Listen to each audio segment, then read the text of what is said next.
بەڕێزان ئەمڕۆ 4/6/2022 بەڕێزێکڵێت ئێستا مانگی شەش ینی 4/6 مانگ ینی تازە ئەچینە هاوینەوە ئەڵێ من باڵندەکانم لە کۆتایی قۆناغی توولەکایە دوای ئەوە بچێتە قۆناغی پشۆ. بەڕێزان ئێستا قۆناغی توولەکە ئێمە وتمانە قۆناغی توولەک مانای ئەوەیە درێژترین کاتژمێر لە ڕۆژێکە، ینی لە 24 کاتژمێرە بە پێچەوانەی قۆناغی پشووەوە ئەبێ باڵندە بەلایانی کەمەوە 16 سەعات بەلایانی کەمەوە بەخەبەر بێت. بەلایانی کەمەوە قۆناغی توولەکە ئەبێ باڵندە 16 سەعات لە ڕۆژێکە بەخەبەر بێت، بۆی دام بخوا، بۆی بجوڵێت، بۆی ئەم باڵندەیە بەرزترین پلەی گەرمای هەبێت بۆ لەشی پێویستی پێێتی لە قۆناغی توولەکە. ئەمە ئەبێتەوەی کەم باڵندەیە بە شێوەیەکی تەندروست پەڕەکانی دروست کاتەوە، پەڕی بەهێز بێت، ماسلوگەکانی بەهێز بێت. مانای ئەوەیە کە ئێمە ینی بەڕێزان ئەمە چەند جاری کەش باسم کردو، من چاوی هەمووتان ماچەکەم و یەو بەڕێزەشکە و پرسیاری کردو، سپاسی یەکەم. بەڕێزان قۆناغی توولەک مانای ئەوەیە وکووتمان هەتاوەکو کات بڵین ڕووناچی زۆر بێت و پلەی گەرما بەرز بێت.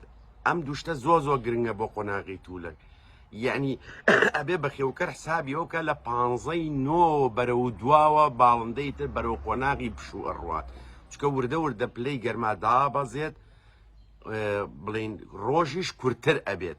ئەمە پێ ئەوترێ قۆناغی پشوو، نەک بۆ نمونە وای دانێت ئەو بەڕێزانە مایەکی کە وای دانێت توولەک تەواوە بێ، بڵین لە مای حوتا توولەک تەواوە بێت.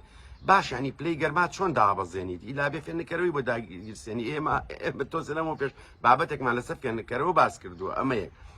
دووەمینی ئەی چۆن تۆوا لەم باڵندانە ئەکەی ڕۆژی 16 سەعات بنون، یعنی کەواتە تۆی خیتە ژوورێکەوە ئەبێ لە سەعات 4 ئێوارەوە یا لە سەعات بەڵێ 4 و نیوی ئێوارەوە بێ گڵۆپیان لێ بکوژێنیتەوە تاریکیکەی بەیانیانی لە دەوروبەری کاتژمێر 7 و نیو ڕووناکیان لێ داگیرسێنی وە ئەکات.